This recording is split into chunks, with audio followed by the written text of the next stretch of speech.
Greetings, everyone, in 93. Well, this is Qesheth again, in another series of the talks I've been doing on the Major Arcana and the paths of return, the initiatic journey. The journey of the initiate as revealed through the cards of the Major Arcana. In this series of talks, I've been just doing the best I can to introduce some of the symbols and some of the basic meanings of the symbols. I use the two decks that I primarily use are the Weight deck and the Crowley deck, the Thoth deck, because these are the ones I'm most familiar with. So generally we'll be talking about the symbology on these cards, but it doesn't matter really what set of cards you have. The symbology pretty much should remain the same, okay? So,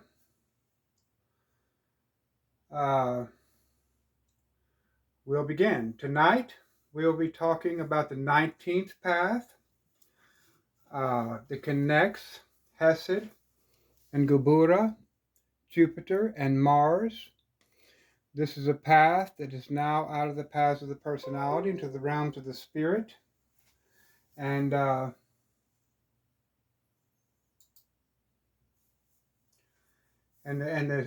symbology at this level on the Tree of Life, at this energetic level, becomes very complex. So I'll do the best that I can to kind of give you some stuff to meditate on. The 19th path is called the intelligence of all the activities and spiritual beings, and is so called because of the effluence diffused by it from the Most High blessing and the most sublime glory. So this is what the Sefer Yetzirah has to say about this path. It is the intelligence of all activities and spiritual beings. So think about that. This is the three reciprocal paths here. This is the second one, ascending the Tree of Life in the path of evolution, and directly receives the influence of the supernals, which pour forth the blessings of the divine upon creation. Okay, we talked about it connects Qesheth, Jupiter, and Gubura, Mars, mercy and severity. Jupiter is the first sephira of the microprosopis. Jupiter builds up, organizes, and gives structures to the images coming from the supernals, and a process that is called anabolism, the building up of images. This is Jupiter is the demiurge, the creator god who believes he is the one and only who enslaves spirit into form. Okay.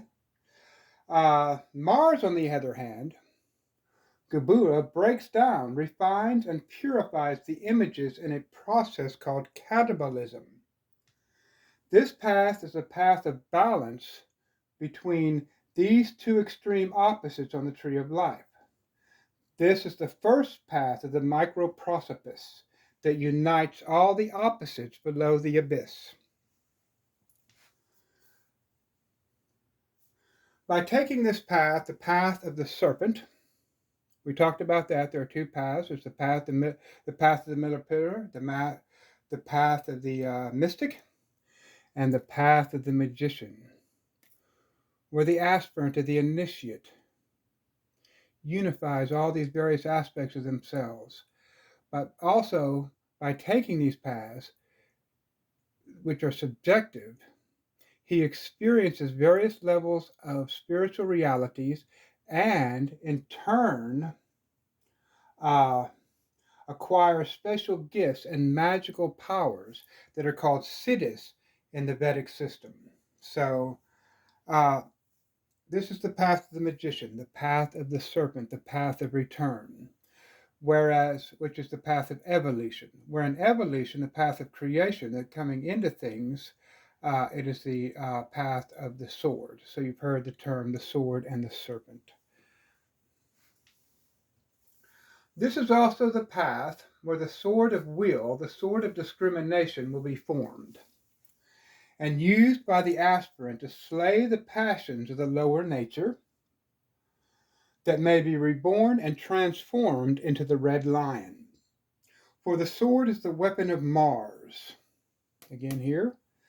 The sword is used on this path to discriminate between the use of mercy and the use of strength. So at this is a path of balance, a reciprocal path uh, that balances out these two severities. We must know when to use force and when to take a more submissive, passive attitude.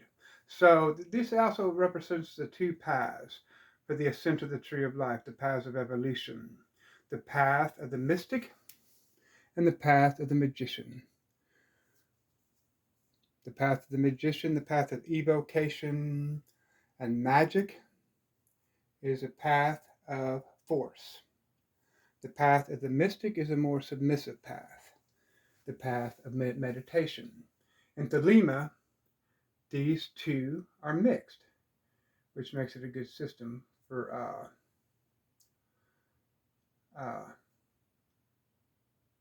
initiation, entertainment. But anyway, let's go back to, so we talk about the sword. The sword is the weapon of Mars. It also represents the ruach, which we'll talk about in a few minutes. The ruach, the mind, the discrimination factor. Think about swords in the tarot, what they represent, discrimination, but they also represent the intellect. Okay, where the wands would represent the will, the swords represent the intellect. And so the magician must know when to use strength and know when to use the more submissive, or when to know to use strength and force and when to use mercy. Because false compassion has made our species weak. Nature favors the strong. We as aspirants need to determine when to be compassionate and when to be severe. And sometimes a situation may you can be compassionate while being severe at the same time. Tough love, right? And this includes also in dealing with ourselves and our spiritual path. I would refer to the student to the holy book Liber Jugorum, where there's some practices there that are pretty severe to train the aspirant in the control of mind, emotion, and body. Remember that false compassion weakens us and others. Regardless of what we have been taught, nature favors the strong. Modern religions teach falsehoods about reality that are not observable in nature. Nature unveils the mind of the divine, which is the law of the strong. Throughout history, it has always been the strongest and most ruthless who have come out on top, while the weak and humble have been trampled underfoot, all the while waiting on some heavenly reward that they will receive after death, that the false religions promise in order to keep them weak and submissive. So, this is definitely not a path for the weak, because there's so much you'll have to overcome internally. Before you can master the outer elements, you have to master the inner elements. And this series of talks, I've been kind of talking about these processes the best that I can on this path of return. But this is definitely a path of the warrior, the spiritual warrior, because you're confronting so much of yourself. The Hebrew letter for this path is Teth, which means serpent. And here is the Teth. It kind of looks like a coiled serpent, reminding me of the Kundalini serpent that is coiled at the base of the spine. The Hebrew letter value for this number is 9. And we talked about 9 in the previous talk. It is a self-perpetuating number. The runes in the Teutonic system would be Gafo and Io, the serpent. The astrological sign for this card is Leo. The ruler is Sun. This is the lion, the king of the beasts, representing the dominance of the sun, our spiritual center, over the lower passions. Now we go to the number of the Atu, which is interesting because in all systems, this card is normally numbered 8. Crowley's card is numbered 11, showing the union of the 5 and the 6, the microcosm and the macrocosm. And he renamed his card Lust. Crowley assigned the number 8 to the card of equilibrium, adjustment or justice. But on this card, on this particular card, he numbers it 11 and calls it lust. Okay, so, and I want to look at real quick what Crowley has to say about this change.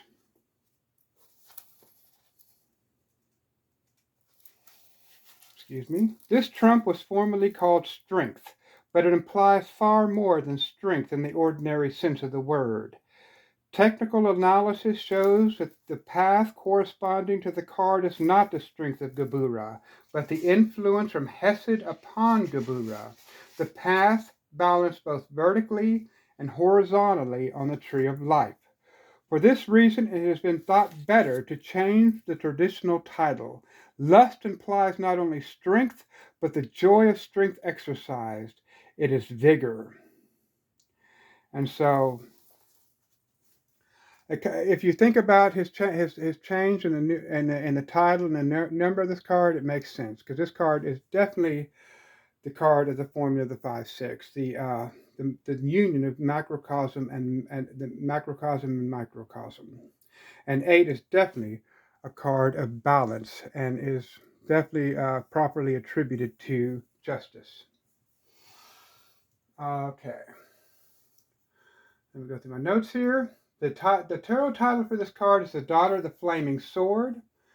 The soul here, and I'm going to show these cards up a little closer. The soul, the daughter, the final he, united with the ruach. Okay, the Vav of the divine name. So we have the divine name Yod He Vav He.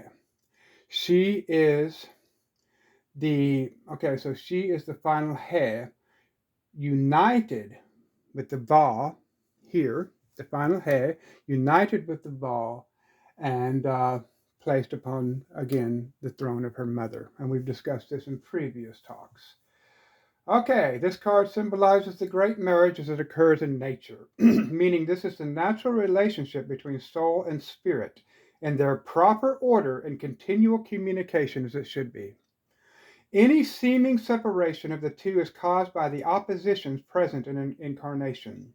The promptings of the soul, though often unheard, are always there, but our inner voice or intuitions are often silenced during incarnation, causing opposition to develop within the individual. An opposition between the mind, the ruach, and the spirit. Leo is the most exalted of the signs, for it is ruled by the sun.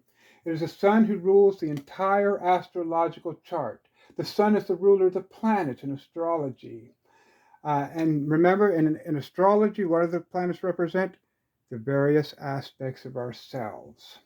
Here, the sun, our spiritual center, linked directly to the supernals, is in its proper place as the ruler of our micro-universe. Also, a point that I would like to point out is that when the sun is in a sign, it is shining its light, reflecting its light upon the sign on the opposite side of the chart.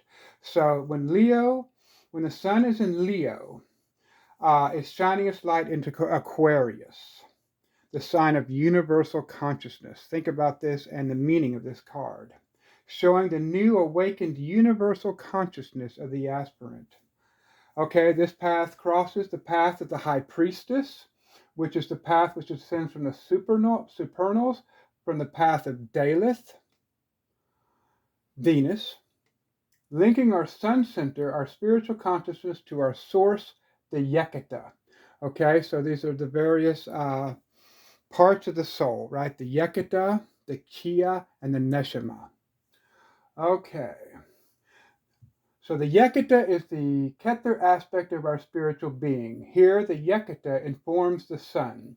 Here, the Father is the Son, and the Son is the Father. Think about the words of Jesus. I and the Father are one.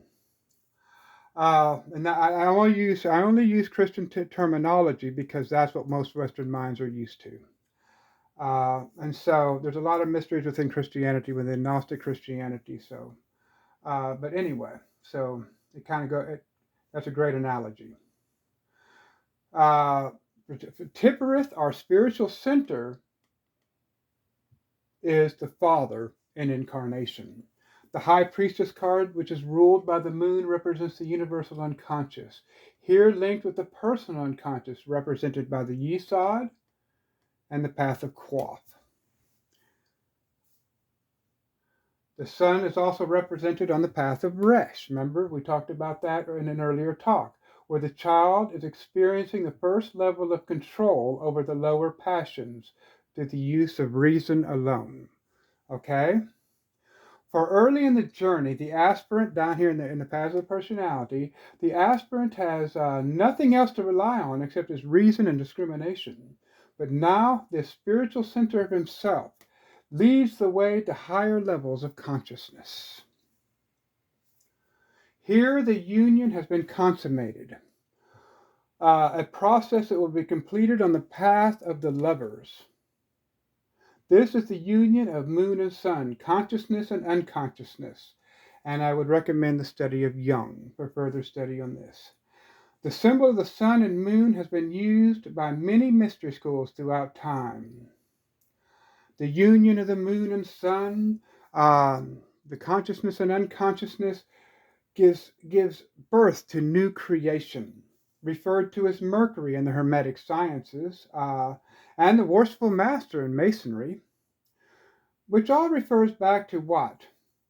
Our holy guardian angel, the divine child born of this union. And I always go back to the Western traditions again with Jesus and Mary, and with Krishna and the various births of these divine children. There were two things united. Two things are begun, and two things are done, and a third thing is begun. So the union of these two gives birth to the divine child, our spiritual center, that is shown in the card, in Crowley's card, the Aeon card, where the union of Hadit and Nuit bring forth Rahor Kuwait. Okay, and you see a lot of examples of this in Latino art in Mexico, where you see a lot of this, the union of the sun and the moon, and the various statues in the Catholic Church. This symbol has been used by all the Hermetic schools throughout history. In Masonry, it is represented by the three candles around the center altar. Okay, so the sun here is represented by the lion, and the moon by the woman. The woman is the virgin priestess, the universal waters, okay? Universal unconsciousness, also the neshama, the soul, the matrix of the universe. And we'll get to talking about that more in the High Priestess card, because she is actually the veil, the matrix, the veil, the light that blinds the truth. For this is the force behind all passions, okay? This is the force behind all passions. Let me go back a little bit. Wait, okay, so Neshama, the matrix of the universe. The lion is the fixed fire, the Karaba fire, the spirit, the Yod force, which activates the waters, also representing the power, the passion of creation. For this is the force behind all passion.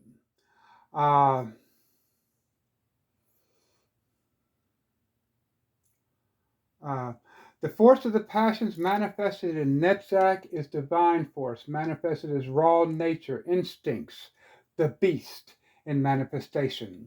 That has to be redirected by the will of the aspirant. That is why it is said in Liber Librae, strengthen and control the animal passions. So think about this, strengthen and control. Why? Because these passions, this energy is divine energy. It just needs to be redirected.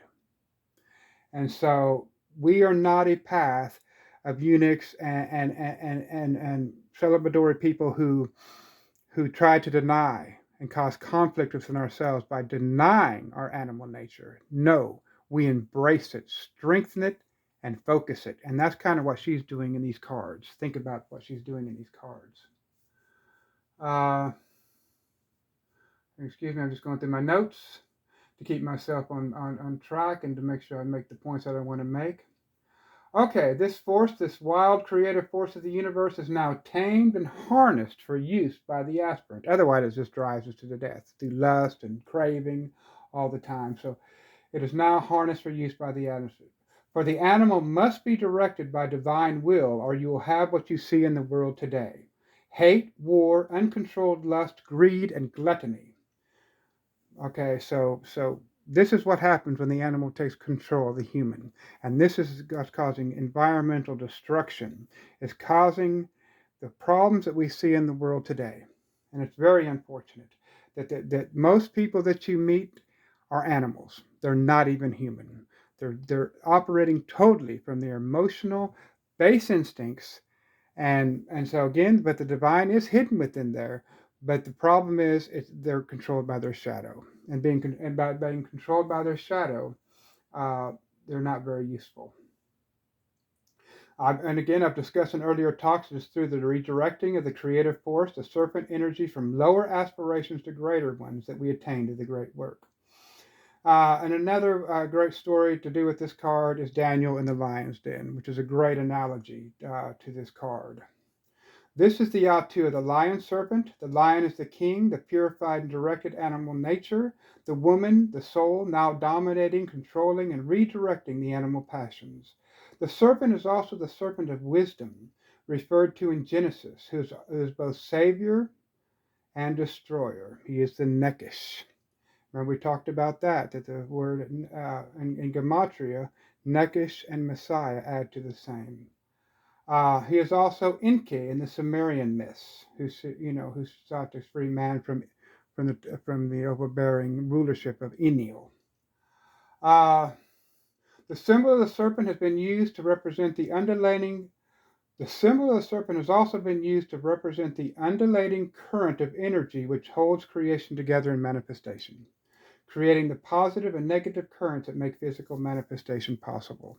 And if you think about this diagram of the tree of life, you can see this. You could see this serpent where its head be up here and its tail and its mouth. Okay, so it's the underlying currents of power that keep the universe in order.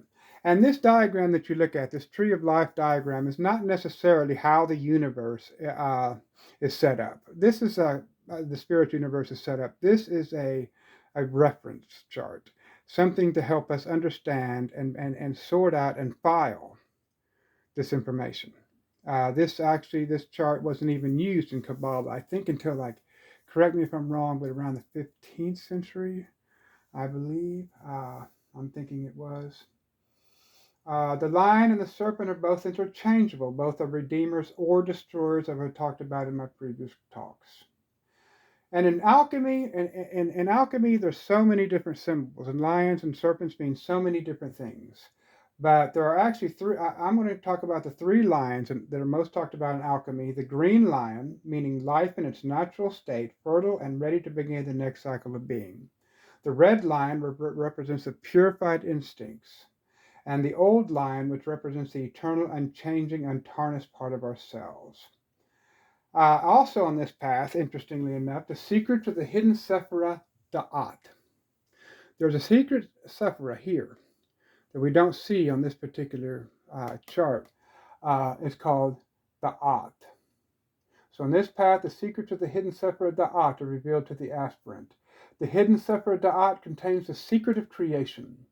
It can say to, and Samuel Weir has a great book on this, and Theon Fortune, in her book Mystic Kabbalah, where if you get the part with the extended chapter, the extra chapter that explains Da'at, she does a really great job on this. I can't really go on to the secret knowledge of Da'at here, but in there lies the secret of creation.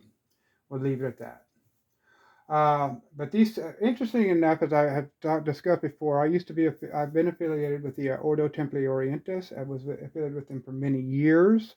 I believe they're a great system. Not all the people there take it very seriously, but I think that's it with any social order. But they have the central rite, the central and public rite of the Ordo Templi Orientis is Liber 15, the Gnostic Mass, and in that Mass is a production that is, I mean, if it's done properly by the proper priest and priestess, is very powerful. And in it are all the symbols that I'm talking about here.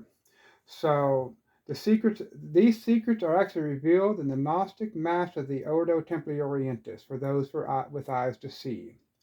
In Liber 15, the Gnostic Mass, in one part, the priest representing the Nephesh, or the priestess representing the Nephesh, the fallen Shekinah awakens the spirit from the tomb of matter. He, purified, leads her to the supernals and places her upon the throne of her mother. She is the last He, elevated to the first He, in the divine name. And there is a certain point in the rite when the high priest invokes, O lion and O serpent, be mighty among us. So this card is actually dramatically played out in the Gnostic Mass. So if you ever get a chance to be able to attend an Ordo Templi Orientis performance of the Gnostic Mass, do, because the symbols in it are great. And again, it just depends on the priest and priestess. Not everybody in any magical order takes it seriously. Some people are just there for socialization. Okay. This is the path where the darkness of the supernals becomes light. For as it says in the holy books, there is a light so strenuous that it is not perceived as light. It is said by the ancient initiates, if you lived upon God directly, of course they say you will not live, but it's not light, it's darkness. Because we cannot perceive certain spectrums of light nor certain frequencies of sound. And you'll notice as you do your spiritual work and you do the various exercises and your energetic levels begin to raise, that you will begin to see, various spectrums of light that weren't aware to you before and hear certain frequencies that you hadn't heard before. And so, but looking directly at the supernals, it is darkness. So, it is not the light that you seek, it is the darkness. Osiris is a black god. Let's take a look at the cards real quick. I'm flashing it back and forth between, my notes and the cards. Anyway, this is Crowley's card. We'll start there because that's what I've got first in my notes anyway, so good enough. In Crowley's card, we see the woman astride a lion. She holds aloft the Holy Grail. She is Virgo intacta. So interestingly enough, in the instructions for Liber 15, the priestess is to be Virgo intacta, totally devoted to the great work. She is also to be an aspirant of the secret order. She is naked, for she is Isis unveiled. Compare this to the star card, where she is also naked. This is the unveiling of the spiritual nature. She holds the cup of the Great Mother, the cup of understanding. It is filled with the blood of the saints that have given all, in their pursuit of the great work. Those who have given the entirety of their life force in the pursuit of the Holy Grail. The cup is aflame with love and death, the flame of divine aspiration. She is filled with ecstasy, divine ecstasy. She is inflamed in prayer. For as the old axiom states, inflame thyself in prayer. She holds the reins that controls the beast. The lion is red, symbolizing what I talked about earlier. 10 serpents above her head go forth. Right here. To begin a new cycle of creation. Because once the spirit aspirant has reached this level of spiritual knowledge and attainment, there is a totally different works and different things that has to be done. So it's a different spiritual formula introduced. The lion here has 7 heads. The head of an angel, a saint, a poet, an adulterous woman, the head of a man of valor, the head of a satyr, and the head of a lion serpent, okay? This is reference to the book of Revelations, where the lion opens the 7 seals of the apocalypse. It also refers to what? The 7 chakras, the wheels, the 7 energy centers in the body. When the Muladhara chakra at the base of the spine and the Anja chakra are united to the rising of the Kundalini, it causes drastic changes in the physiology of the aspirant. Paul Foster Case says that there is actually a change in the chemical makeup of the blood. This is a climatic experience detailed in the Atu the Tower here.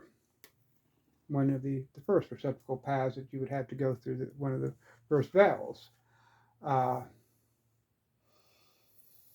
Okay, so the lion's tail here, of course, is the lion's serpent, the Kundalini energy. And really to simplify this whole world of symbols, this is a very Which, okay, to simplify this whole world of symbols, this is the very thing initiates are talking about, though hiding it in a vast ocean of allegory and symbols. The uniting of the base chakra with the Sarasara chakra, the crown above the head. This is the great marriage. Okay, so in the background of Crowley's card here, you see uh, you see the images of the saints that come before her on this way. There. Okay, we're going to take a look at Waite's card.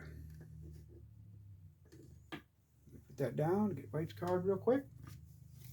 Okay, Waite's card's a little more simplistic, but I love Waite's cards because his because the way I like the way he does his minor arcana cards. We see the same imagery presented differently. The woman again representing the soul of the Neshama holds the lion's mouth. But is she closing it or opening it? I see her opening it. For in our day to day lives, we tend to silence the voice of our higher self.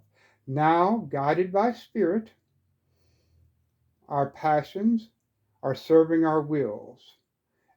Okay, so now guided by spirit and serving our wills, our spiritual self may roar the missing word, our word, the word of power that is ours alone, that has been silenced by incarnation.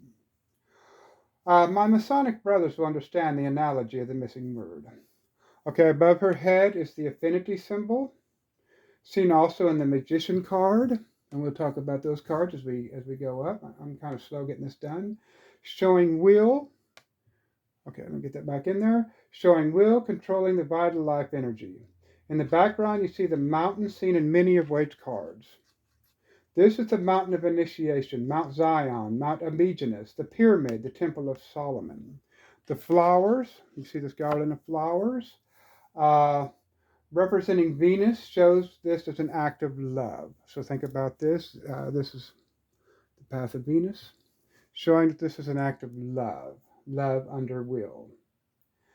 Uh, and and are seen in the garland surrounding the figure in the universe card here, showing the near completion of the process started on the path of Tal, ruled by Saturn here. Saturn is both a liberator and the force that confines us in matter. Uh, One of the more important lessons of this card is that our lower natures must be ruled by the divine. They must be transformed into divine nature to serve our wills, or else they just burn us out. They burn out our energies and they burn out our life force. In the early mystery schools that I was a part of, you were taught how to conserve life force, how to conserve energy. All Everything that you do that is unnecessary to your survival burns energy. So by the end of the day, if you're so exhausted, you're collapsing, you're burning too much energy. Excessive masturbation, excessive sex, except for women, there's a different mystery there, but for a male, will drain you unless it's used properly. It takes a lot of training. So basically, you are refining yourself. You're getting rid of the non essentials. And that's what the sword does here. It helps you get rid of the non essentials so you can conserve energy that may be redirected for use, your use as a spiritual aspirant on the path of initiation. And this is one of the big teachings of the mystery schools. The reason you're learning to control thought is because thoughts will wear you out. And a focused thought can cause much change. If a random thought can cause much effect, think what a fixed thought can do. And so, your reason to control your emotions is go through a day letting your emotions just go crazy and see how you feel at the end of the day. So, all this training helps you to store energy. This energy that we've been talking about, this lion energy, this serpent energy, that can be used either way. We talked about that, right? It can be used to procreate, it can be used to be flowed out in the world, or it can be used for spiritual aspiration. It's all in the hand of the person using it. And so it's very important that we understand that when I started this path over 30 years ago, I was a young guy, and when you start seeing the results, how much more efficient you are in your life, how less reactive you are to the things around you, you'll see what I'm talking about, and you'll see how much more energy you have for your day-to-day use. Okay, we're going to look at a couple of the attributions found in Liber 777. In alchemy, the lion is sulfur and the woman is salt. The color in the king scale for this path is green-yellow. The stone is cat's eye. The plant is sunflower and all bright yellow golden flowers. The animal is the lion, the carabifier. The magical power is the power of training wild animals. What are you doing here? You're training the wild animal within. Perfume is olibanum. The magical weapon is preliminary discipline. Preliminary discipline. That is a magical weapon. You must discipline. In the body, it rules the heart. Crowley says this is the act of power, she who rules the secret force. The Holy Book reading, if you're thelemically inclined, would be Liber 15, the Gnostic Mass, which I highly recommend a study, even if you're not Ordo Templi Orientis. And Liber 418, the Vision and the Voice, the 12th Aether, where during scrying these aethers, Frater Perdurabo saw a grand vision. And a lot of the symbols in the Thoth Tarot deck are taken from these visions seen in the Enochian Aethers. I don't know that there's much else I can say here, because like I said, at this level, the path and the symbologies get very complex and require a lot of meditation on the symbols. They're not like the direct experience of the lower paths. So I will close this talk with a reading by Crowley. Mitigate energy with love, but let love devour all things. Thank you, and 93.